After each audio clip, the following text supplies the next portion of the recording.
Ways of living in rural Vietnam. Going shopping in the morning.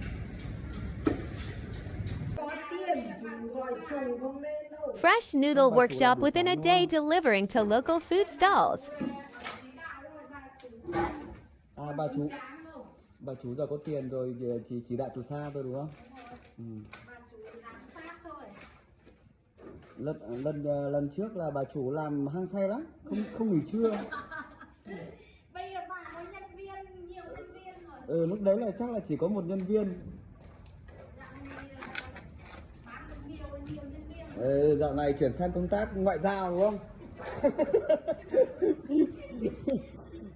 Chủ yếu đi ngoại giao, giờ không phải trực tiếp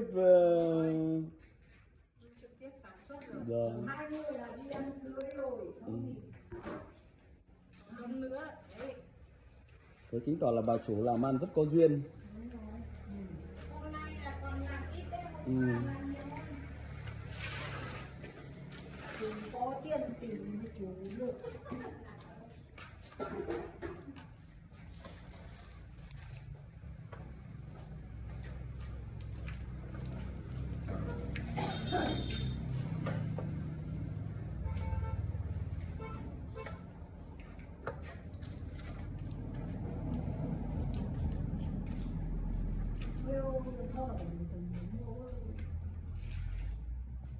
Con đầu thì nhà đâu thì cô hôm kê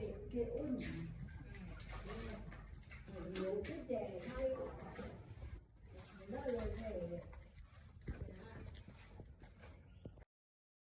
Haircut time.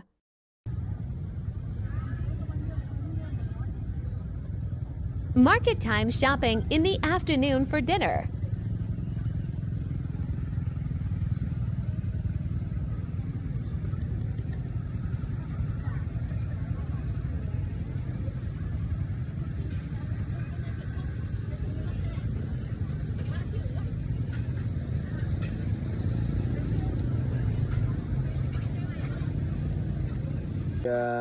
Vào đúng không? That the village of working paper homemade.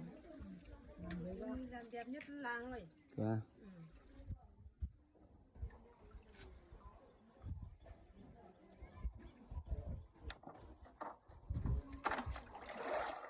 Chân là nó đâu phải nhau.